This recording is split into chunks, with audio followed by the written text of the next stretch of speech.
she texted. Your family or me, choose now. After a small disagreement at Sunday dinner, I texted back, family. Then I packed her things while she was getting her nails done. When Uber dropped her off, the driver had to take her right back to her parents' house with all her boxes. I, 31 male, had been with Tara, 29, for 3 years. We'd been living together for the last 18 months, and honestly, I thought things were going pretty well. Sure, she had her moments, but I figured that was just relationships, you know? The incident that ended everything happened last Sunday. My family does dinner every week, nothing fancy, just my parents, my younger sister Bethany, 6F, and whoever's dating someone brings them along. Tara had been coming for 2 years. The disagreement started over potatoes. Yes, potatoes. My mom made her famous garlic mashed potatoes, and Tara made a comment. These are good, but they'd be better with less butter. I've been trying to get Devin to eat healthier. My mom, sweet as always, just smiled and said, oh, I'll keep that in mind for next time. But my sister Bethany, who's in culinary school, said, Mom's been making these the same way for 20 years. They're perfect. Tara rolled her eyes. Well, some things need updating. Not everyone needs to live in the past. The table went quiet. My dad changed the subject to football. Crisis averted, or so I thought. After dinner, Tara was helping clear plates. Unusual, but okay, and she accidentally dropped my mom's serving dish. It shattered. This wasn't just any dish, it was from my parents' wedding china, one of the few pieces left after 35 years. My mom teared up but said it was fine, accidents happen. Bethany went to get the broom. I saw Tara smirk. Actually smirk. On the drive home I asked her about it.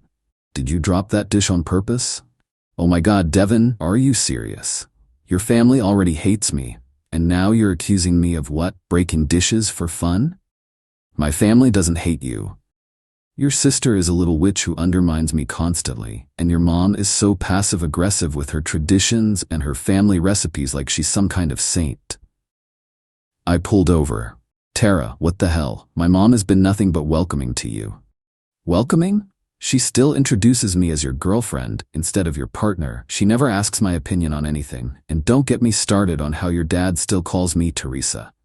It's been Tara for 3 years, and he's getting older. Excuses. You always make excuses for them.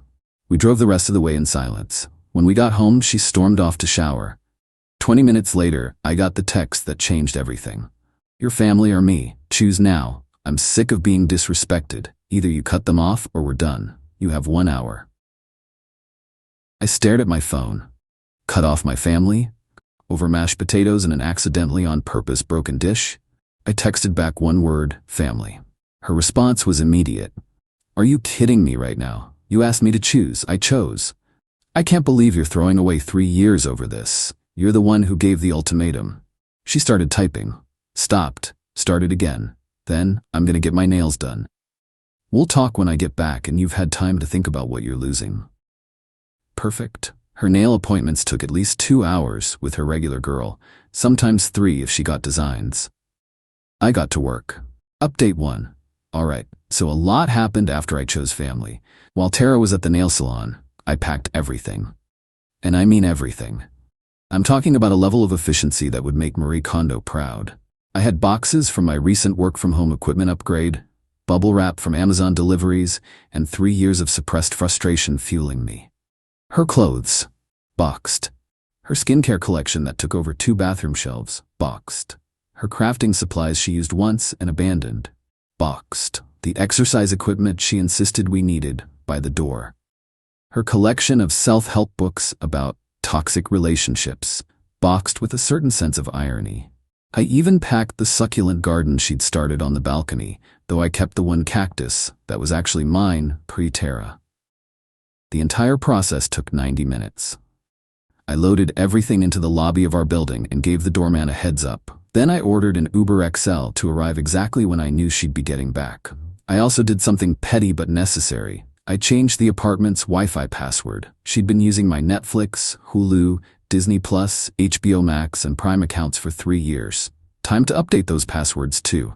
At 4:47 p.m. she texted, on my way back, I hope you've come to your senses. I texted back, Uber's outside, your stuff is in the lobby. My phone immediately exploded. I counted 31 calls in 5 minutes. I didn't answer any of them. But I did watch from my window as the scene unfolded below. The Uber pulled up just as Tara's friend dropped her off. She stood there, fresh manicured, gleaming in the afternoon sun, bright pink with little rhinestones, very her, staring at the mountain of boxes. The doorman, bless him, just pointed to me watching from the window and shrugged. She screamed something I couldn't hear from the 4th floor, but I saw several people stop and stare. The Uber driver got out, looked at the boxes, looked at her, and I could see him pulling up his phone, probably checking if this was the right ride. She called me again. This time I answered. "Devin, what the hell is this? Your stuff. You gave me an ultimatum. I chose. Now you need to leave. You can't just kick me out. I live here." "Actually, you don't. Lease is in my name. You're a month-to-month guest. I'm ending that arrangement." "Where am I supposed to go? Your parents live 20 minutes away.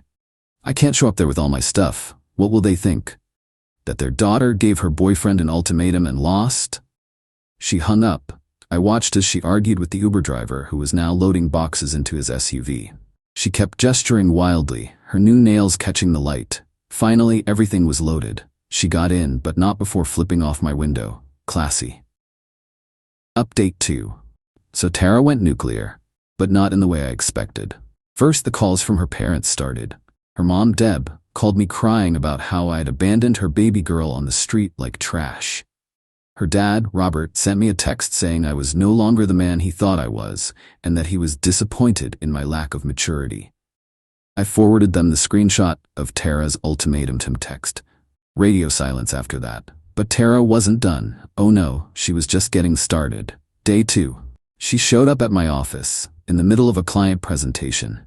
She told reception she was my fiancé, we were never engaged, and there was a family emergency. They let her up. She burst into the conference room, tears streaming, mascara running, the works. "Devin, please, I'm pregnant."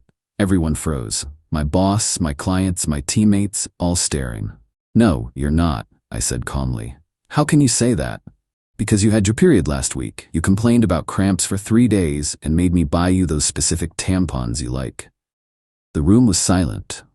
She switched tactics. I meant I could be pregnant. We've been trying." "We've never tried. You've been on birth control the entire relationship, which you remind me about monthly when you pick up your prescription." My boss stood up. "Ma'am, I'm gonna have to ask you to leave." "This isn't over, Devin." Security escorted her out. My boss was surprisingly cool about it. Turns out his ex-wife pulled something similar during their divorce. Day 3. She tried to break into the apartment at 2 a.m. Thing is, I'd installed a Ring doorbell after she left, should have done it sooner. I have crystal clear footage of her trying to use her old key, realizing it didn't work, then attempting to pick the lock with a bobby pin like she's in a spy movie. She gave up after 10 minutes and kicked the door, forgetting she was wearing sandals. The hopping and cursing that followed was something. Day 4. She called my sister Bethany, trying to get her on her side. Bethany put her on speaker while I was visiting my parents. "Beth, you know how controlling he is. He probably told you a completely different story." "Actually, Tara, he showed us your text, the one where you demanded he cut off his entire family. That was taken out of context. What context makes your family or me choose now better?" "You've always hated me."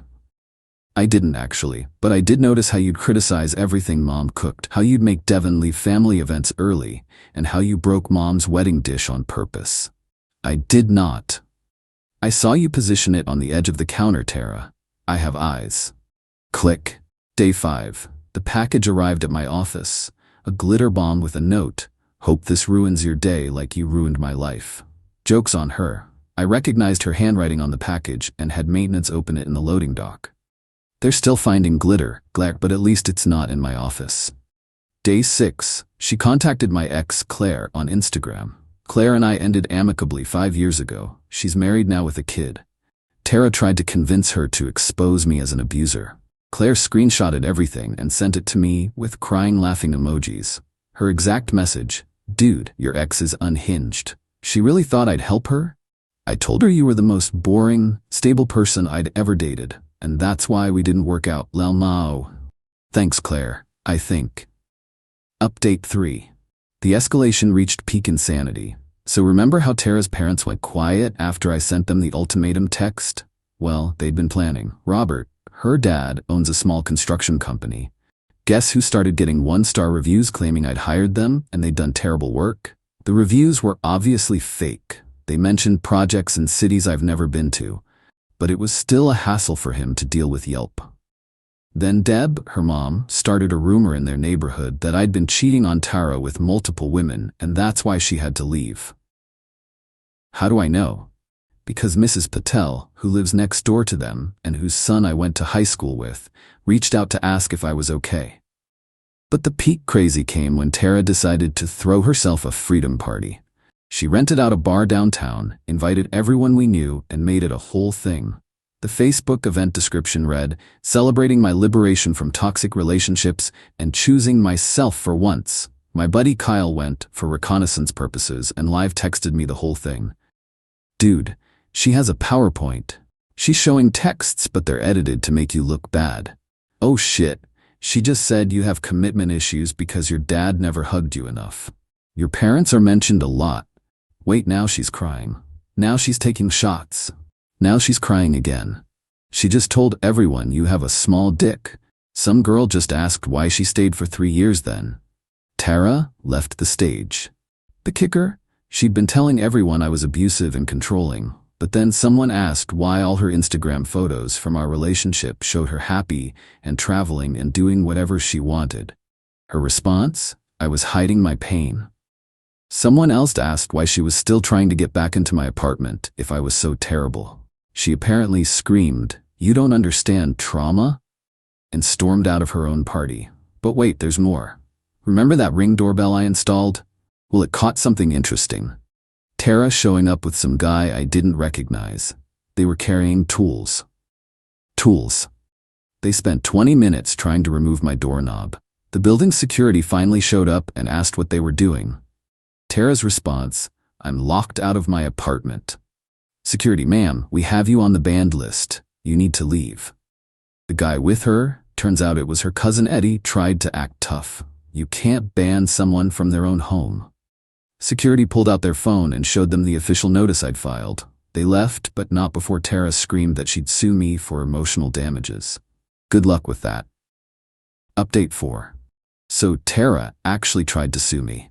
She found some ambulance chaser who took her case. I got served papers at work, again, really? For illegal eviction, emotional distress, defamation, theft of shared assets.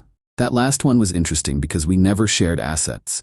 We never had a joint bank account, never bought anything together, even groceries were split via Venmo. My lawyer, yes, I had to get one, laughed when he read the filing. His exact words, "This reads like someone asked ChatGPT to write a lawsuit while drunk." The shared assets she was claiming? A coffee maker that I had receipts for. The couch bought before we met. 3 years of emotional labor, not legally an asset. Half the security deposit, she never paid any of it. Future earnings from the YouTube channel we were going to start, we never discussed this. We had to go to mediation first. This was an experience. Tara showed up in a full business suit, looking like she was about to give a TED Talk. Her lawyer looked tired already. My lawyer opened with, "My client is willing to return the items that belong to Miss Tara." "What items?" I asked. "Exactly," he said. Tara's lawyer tried to argue that 3 years of cohabitation created a common law marriage situation. The mediator shut that down immediately. Our state doesn't recognize common law marriage. Then Tara pulled out her evidence folder. It was something. Screenshots of texts where I said, "What's mine is yours," referring to pizza. A photo of us at her cousin's wedding with a caption about future plans that she wrote. Receipts for groceries she bought, all dated and showing her buying her own specific foods. A printout of an article about financial abuse in relationships.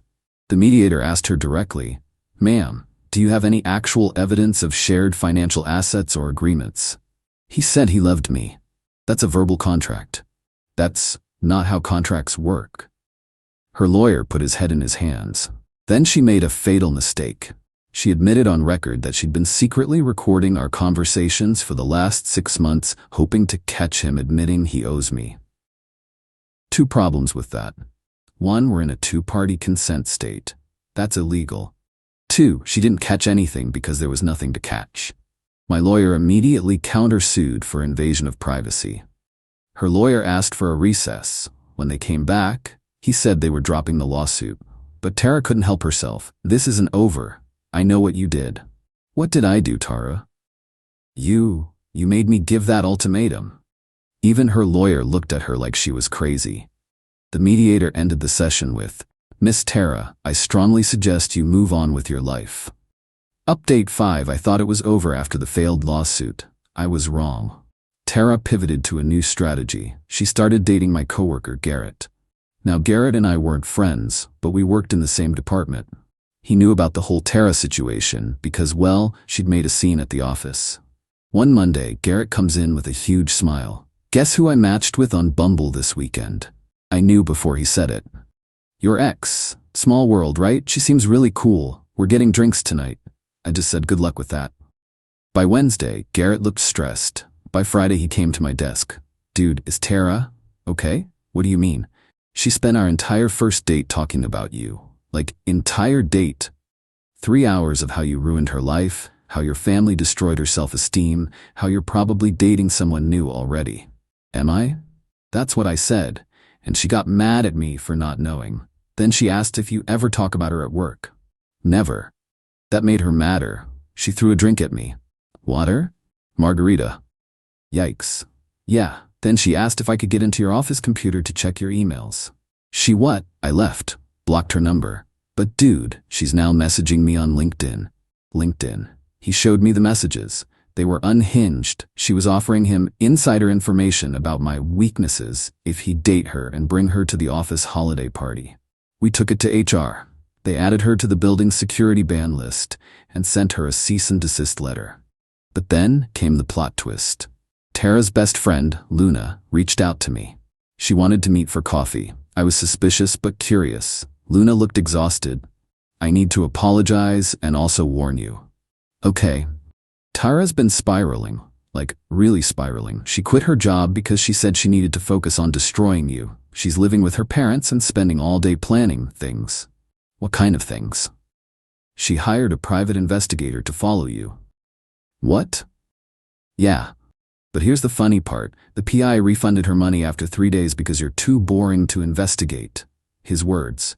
You just go to work, the gym, and your parents' house. I laughed. I couldn't help it. There's more. She's been catfishing guys online using your photos. Excuse me? She's making dating profiles with your pictures, matching with women, setting up dates, then not showing up. She thinks it'll ruin your reputation. That's insane. I know. I'm done with her. She asked me to put a tracker on your car. That's when I drew the line. I just thought you should know. I thanked Luna and immediately went to the police. With the evidence of the fake profiles, the PI admission, Luna had texts, and the tracking device request, I was able to get a restraining order. Final update. The restraining order changed everything. Tara was served at her parents' house. According to the process server's notes, she laughed and said, he can't restrain true love. Her parents, however, were mortified. Robert called me that night. Devin, I just read the restraining order. Is this all true? The private investigator, the fake profiles, trying to break into your apartment? Yes, sir. All documented. Long pause. We failed her, didn't we? We always gave her whatever she wanted, never let her face consequences. And now she's facing them. I'm sorry, Devin. We're getting her help. Real help this time. I appreciated that, but it didn't stop Tara's final meltdown. Since she couldn't contact me directly, she did the next best thing. She wrote a 47-page manifesto about our relationship and posted it on every platform she could find. Facebook, Instagram, Twitter, TikTok as a 10-part series, even LinkedIn. It was called The Devin Files, A Toxic Love Story. And included our first date, wildly misremembered, every fight we'd ever had with creative editing, psychological analysis of my attachment issues, a detailed breakdown of why my family was a cult, screenshots of conversations taken out of context, her diagnosis of my various mental health issues. She has no psychology background, a conspiracy theory that I'd been planning to leave her from day one, reviews of restaurants we'd been to together, somehow also my fault they weren't good, The internet's response was not what she expected. The comments were brutal. Girl, this is why he left you. 47 pages? Touch grass. Team Devon. Imagine telling on yourself like this. Ma'am, this is a Wendy's. My personal favorite. I've never met Devon, but I'd choose his family too. Someone found this Reddit thread and linked it in her comments. She lost it. The meltdown tweets were legendary before her account got suspended for harassment. The last I heard directly was from Luna. Tara's parents had checked her into a mental health facility for evaluation. She'd apparently been found by her mother attempting to hire someone on Craigslist to seduce Devon and break his heart. Her mom also found journals where Tara had been planning our wedding, dated from our second week of dating, 3 years ago, complete with a list of my family members she'd allow at the wedding. Spoiler, none of them. As for me, I'm doing great. Started therapy to process everything, highly recommend. Realized there were so many red flags I'd ignored. She'd joked about deleting messages from my ex. She'd thrown away a birthday card from my sister because it was too familiar. She'd told me my mom's cooking was trying too hard. She'd accused every female friend of wanting me. She'd tried to convince me my dad didn't respect me because he didn't make me join his business. My family's been incredible. Bethany made me a cake that said, "Congratulations on choosing correctly," with a little frosting, Tara getting kicked by a frosting boot. Petty? Yes. Delicious? Also yes. I've started dating again. Nothing serious yet, but I went on a date last week where the woman insisted on splitting the check and said her family was her priority too. Green flags everywhere. Oh, and remember that wedding dish Tara broke? My mom told me something interesting. It wasn't actually from her wedding. She'd bought it at a garage sale years ago, but liked the story of it being wedding china better. She knew Tara broke it on purpose and was testing to see if I'd notice and stand up for her. I didn't need you to defend my dish, honey. I needed to know you'd defend your family when it mattered. Moms, man, they know everything. To everyone asking if I regret my choice, not for 1 second. When someone shows you who they are with an ultimatum, believe them. When they demand you choose between them and your family over potatoes, the choice is clear. Your family might not be perfect, but they shouldn't have to be sacrificed for someone else's ego. Thanks for following this absolute circus. I'm gonna go have Sunday dinner with my family. Drama-free for the first time in 3 years. Edit, since people keep asking, yes, the restraining order is still active. No, I don't know if she's still in treatment. I honestly hope she gets the help she needs. But that's not my problem anymore. Edit 2. For those saying I should have seen the red flags sooner, you're right. That's why I'm in therapy. Love shouldn't make you blind, it should make you see clearer. Edit 3. My mom's making the garlic mashed potatoes for dinner tonight. Extra butter out of spite.